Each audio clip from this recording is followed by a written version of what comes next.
ಎಲ್ಲರಿಗೂ ನಮಸ್ತೆ. ನನ್ನ ಹೆಸರು ಶ್ರಾವಣಿ ಹಿರಣ್ಣ ಕಂಬಳಿ. ನಾನು 3ನೇ ತರಗತಿಯಲ್ಲಿ ಓದುತ್ತಿದ್ದೇನೆ. ನಾನು ಕಿತ್ತೂರು ರಾಣಿ ಚೆನ್ನಮ್ಮನ ಪಾತ್ರ ಮಾಡುತ್ತಿದ್ದೇನೆ.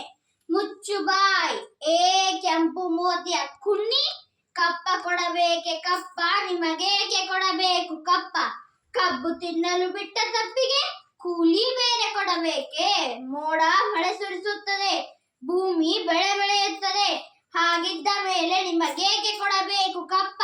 ನೀವೇನು ಉತ್ತಿದ್ದೀರಾ, ಬಿತ್ತಿದ್ದೀರಾ, ನೀರು ಹಾಯಿಸಿ ನಾಟಿ ನೆಟ್ಟಿದ್ದೀರಾ, ಹೊರೆ ಹೊತ್ತಿದ್ದೀರಾ, ದನಿದವರಿಗೆ ಅಂಬಲಿ ಕಾಸಿ ಕುಡಿಸಿದ್ದೀರಾ, ನಿಮಗೇಕೆ ಕೊಡಬೇಕು ಕಪ್ಪ?